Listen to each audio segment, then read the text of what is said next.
अस्सलामुअलैकुम and welcome to my channel computing knowledge. आज के लेक्चर नंबर 11 में हम कवर करेंगे if else if statement in C++। तो आइए सीखते हैं। Please like my videos and subscribe my channel and press the bell icon for latest updates. The if-else if statement is used to decide among multiple options। जब आपके पास दो से ज्यादा options हो, अगर दो ऑप्शंस हो तो आप इफ एल्स यूज करके सॉल्व कर सकते हो। अगर आपके पास दो से ज्यादा ऑप्शंस हो, तीन ऑप्शन हो, चार, पांच, छह लाइक दिस हो, तो फिर आपको if else if statement use करना पड़ती है। तो इसके लिए हम क्या करते हैं, इसका सिंटैक्स होता है, पहले हम इफ लिखते हैं, फिर हम कंडीशन लिखते हैं, कंडीशन 1 लिखते हैं, फिर हम ब्लॉक लिख सकते हैं। ये ब्लॉक एक स्टेटमेंट भी हो सकती है और सेट ऑफ स्टेटमेंट्स भी हो सकती है। इसके बाद हम एल्स इफ की तरफ आते हैं, एल्स इफ लिखते हैं, फिर कंडीशन नंबर 2 लिखते हैं, फिर स्टेटमेंट लिखते हैं, जो ब्लॉक लिखते हैं, और एल्स इस तरह चलते चलते लास्ट में हम एल्स लिखेंगे। ठीक है, लास्ट में हम एल्स लिखेंगे और ब्लॉक एन लिख देंगे, कोई भी ब्लॉक हो सकता है। ठीक है, तो इसके लिए ये कि इस मल्टीपल ब्रांचिंग में, इसको मल्टीपल ब्रांचिंग भी कहते हैं, इस मल्टीपल ब्रांचिंग में से जहां से कंडीशन ट्रू होगी वहां से उसकी ऑप्शंस को एग्जीक्यूट किया जाएगा, उसकी स्टेटमेंट को एग्जीक्यूट किया जाएगा और कंट्रोल को वहां से रिटर्न बैक कर दिया जाएगा, वो आगे मूव नहीं करेगा। इसके फ्लो चार्ट को देखते हैं हम। इसके फ्लो चार्ट में जहां की जैसे कि बताया मैंने कंडीशन 1 लिखी हुई है, कंडीशन 1 अगर ट्रू होगी तो ये ब्लॉक 1 को एग्जीक्यूट करेगा और इसके बाद वो एग्जिट की तरफ चला जाएगा, वो नेक्स्ट कंडीशन को नहीं देखेगा। नेक्स्ट कंडीशन की तरफ कब आएगा, जब पहली वाली कंडीशन फॉल्स होगी, फिर वो सेकंड वाली कंडीशन को देखेगा और सेकंड वाली कंडीशंस को एवेल्युएट करेगा और देखेगा, अगर वो ट्रू होगी तो ब्लॉक 2 एग्जीक्यूट करेगा और इसके बाद वो एंड कर देगा। ठीक है, अगर वो फॉल्स होगी तो नेक्स्ट कंडीशन की तरफ मूव करेगा। अगर इस तरह हमने 10 कंडीशंस लगाई हुई हैं तो वो सबको सब पहली कंडीशन को चेक करेगा, तो अगर पहली कंडीशन ट्रू होगी तो वो वहां से स्टेटमेंट को एग्जीक्यूट करेगा, फिर वो आगे मूव नहीं करेगा। ठीक है, तो इस तरह इसके लगाने से हमारा कंट्रोल, हमारा एल्गोरिथम एफिशिएंट बन जाता है। इफ एल्स इफ के स्ट्रक्चर में यहां से एक कंडीशन लाजमी वहां पे वो शो करेगा, चाहे इफ वाले से करे चाहे एल्स वाले ब्लॉक से करे। ठीक है, नेक्स्ट हम एक प्रोग्राम देखते हैं। Write a program that input in age from the user and display the message accordingly. कैसे मैसेज डिस्प्ले करें, एज लेस देन 13 हो तो चाइल्ड एज शो करे, एज लेस देन 19 हो तो टीन एज शो करे, एज लेस देन 32 हो तो यंग एज शो करे, एज लेस देन 46 हो तो mature age, age greater than 45 हो तो ओल्ड एज। इसके लिहाज से ये मैसेज डिस्प्ले करे। अभी हमारे पास कितनी ऑप्शंस है, 1 2 3 4 5 ऑप्शंस दी गई है। ठीक है, तो आइए हम प्रोग्राम इसका लिखते हैं। तो हम स्टार्ट करते हैं प्रोग्राम लिखना। यहां पे मैंने एक वेरिएबल लिया इंटीजर एज, काउट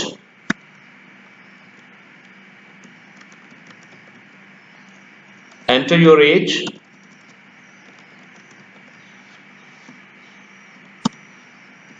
मैं लिखा cn एज में,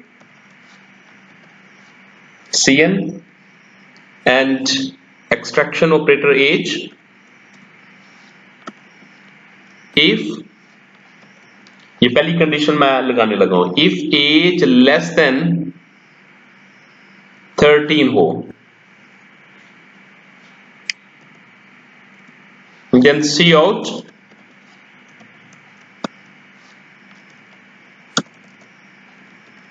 you are in child age। ये मैसेज डिस्प्ले करें। अगर मैं इफ लगा के पहले आपको दिखाता हूं, if age less than equal to less than 19 हो see out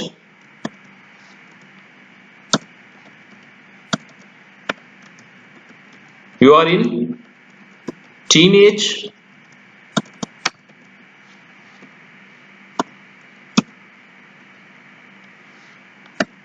if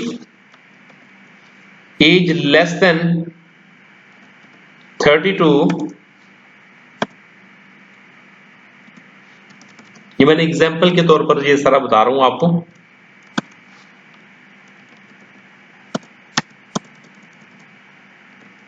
You are in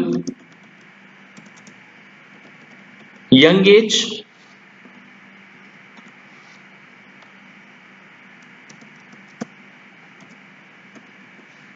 if age less than 45, less than 46, see out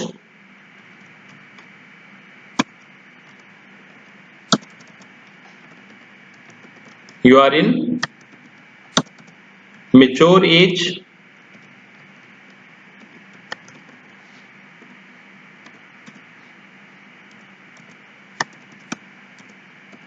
and if age greater than equal to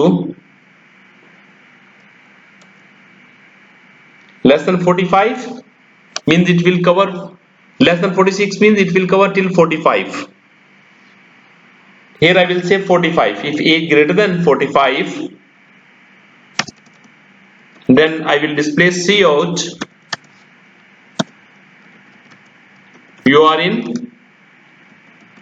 old age. तो ये student मैं ना इसको ना if के through पहले आपको दिखाता हूं कि इफ के थ्रू इसमें क्या क्या प्रॉब्लम आ सकती है। ठीक है, मैंने इफ सारे लगा दिए, मैंने कोई एल्स नहीं लगाया। ठीक है, तो इसके थ्रू मैं आपको चेक करवाता हूं। तो इसकी आउटपुट क्या आएगी, देखिए जरा। मैंने एग्जीक्यूट किया, कंपाइल और रन किया। एंटर योर एज, मैं एज एंटर करता हूं 55। उससे मैसेज दिया मुझे you are in old age. Okay, ये सही, ऐसा ही इसको देना चाहिए था। अभी देखें, इसमें मैं एंड लाइन लगाता हूं ताकि ना एंड लाइन मैंने लगा दी इधर, कंट्रोल सी कंट्रोल वी, इसको मैंने एंड लाइन कर दिया।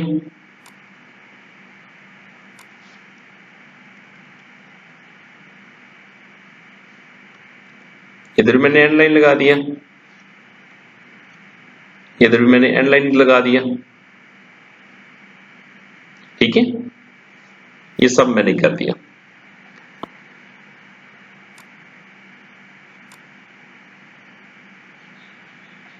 लास्ट में मैंने 55 एंटर किया था, उसने ओल्ड एज मुझे कहा। अब मैं एंटर करता हूं 35 और मुझे कह रहा है you are in mature age. बिल्कुल सही आंसर दे रहा मुझे। दोबारा मैं रन करता हूं इसको।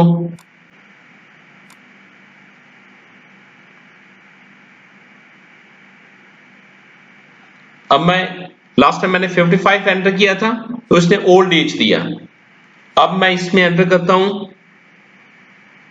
35, इसने मुझे दिया message you are in mature age. Clear, सही आंसर दिया इसने। दोबारा एग्जीक्यूट करता हूं। अब मैं इसको कहता हूं 25, मुझे दो मैसेज दे रहा है, you are in young age, you are in mature age. Clear,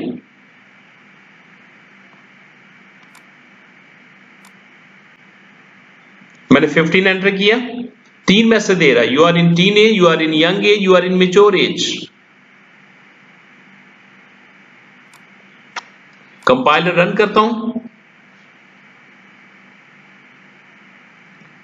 मैं 5 एंटर करता हूं, एज 5, तो वो क्या कहेगा, you are in child age, you are in teen age, you are in young age, you are in mature as.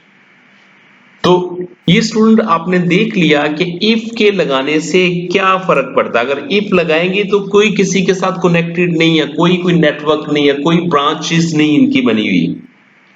ठीक है, तो यहां पे क्या करेगा, यहां पे हर एक इंडिविजुअल इफ को वो चेक करता है। इस वाले इफ को भी चेक करेगा, इसको भी चेक करेगा, फिर इसको भी चेक करेगा, सारी कंडीशन को चेक करेगा। लेकिन अगर मैं कहता हूं कि इसको चेक करो, अगर ये ट्रू हो तो इसको एग्जीक्यूट कर दो, अगर ये फॉल्स हो तो फिर यहां पे आ जाओ एल्स इफ की तरफ।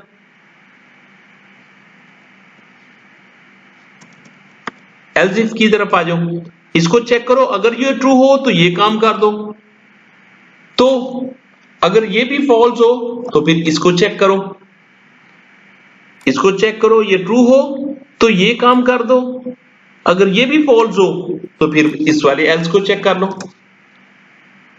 ठीक है, यहां पे कंडीशन चेक करो, अगर ये भी फॉल्स हो तो यहां पे विदाउट चेकिंग एनी कंडीशन आप क्या कर दो, मैसेज उसको डिस्प्ले कर दो, you are in old age. तो ये मैंने if else if statement execute कर ली, इफ लगाया, फिर एल्स इफ लगाया, फिर एल्स इफ लगाया, फिर एल्स इफ, फिर लास्ट में एल्स लगा दिया। इनमें से एक स्टेटमेंट लास्ट में एग्जीक्यूट होगी।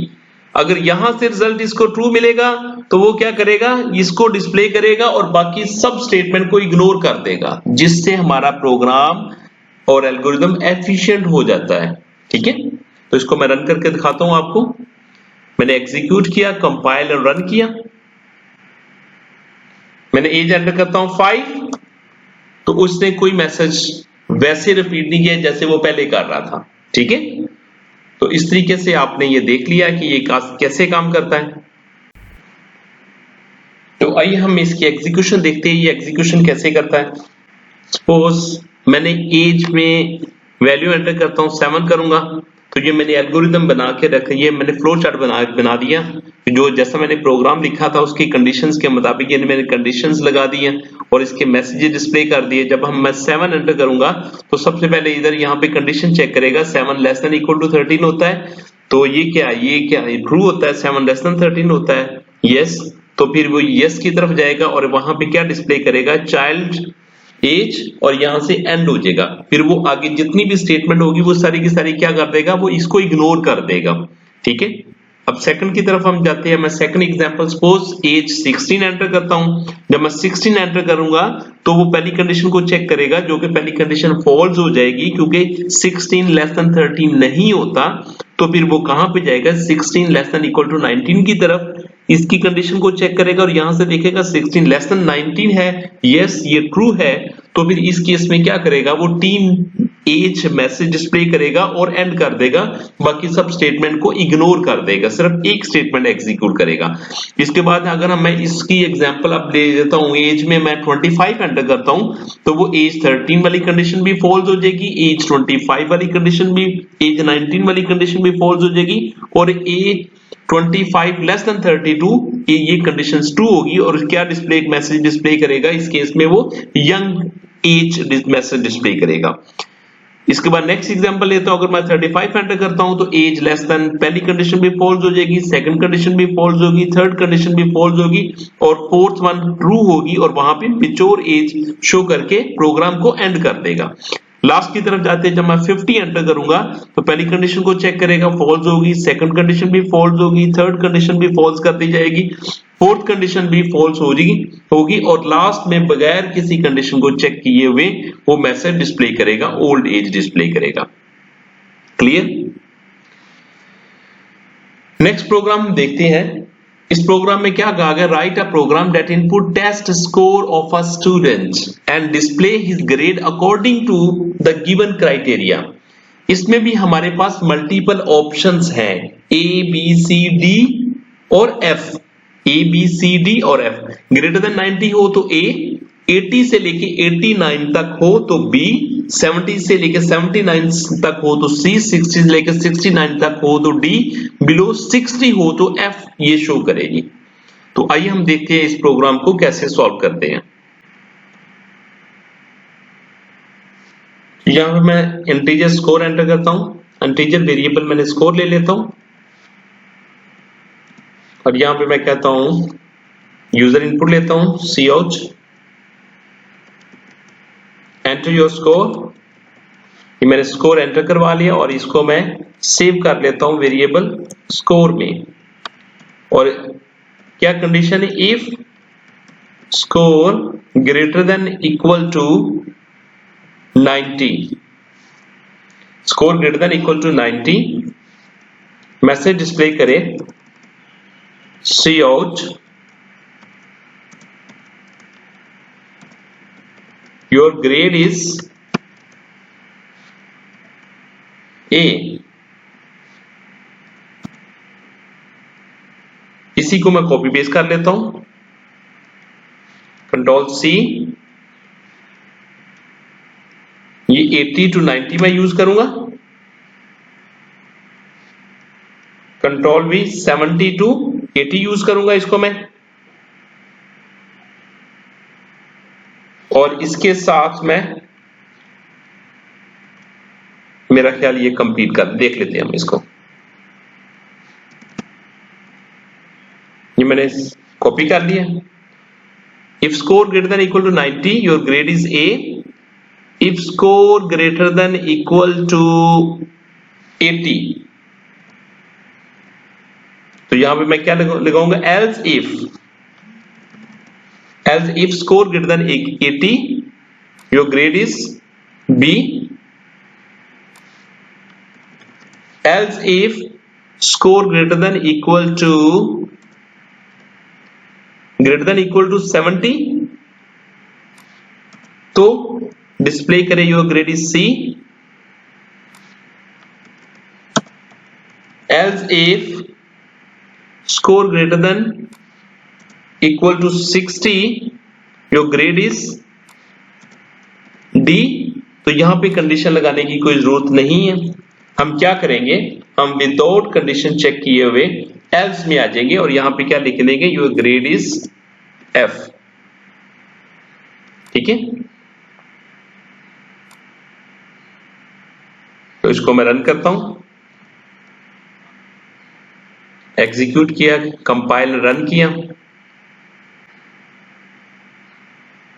एंटर योर स्कोर मैंने एंटर किया जी 98, मुझे कहेगा योर ग्रेड इज ए। तो 90 और 90 से अब ए ही कहना चाहिए, इसने ए ही कहा।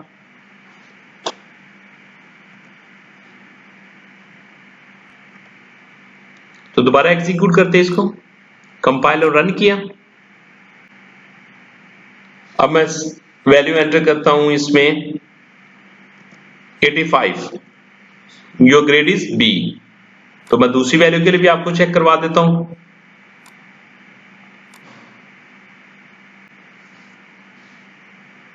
मैं एंटर करता हूं वैल्यू अब 75, तो योर ग्रेड इज सी। 75 सी आना चाहिए, ग्रेटर देन 60 डी। इसको मैं चेक नहीं करता, आप खुद चेक कर लीजिएगा। और इसमें वैल्यू में अब एंटर करता हूं मैं 55, तो वो क्या कहेगा, your grade is F. Okay student, thank you for watching my video and I hope you will like it, and please share it with your friends, and if you didn't subscribe my channel yet, please subscribe it. Thank you, jazakallah khair.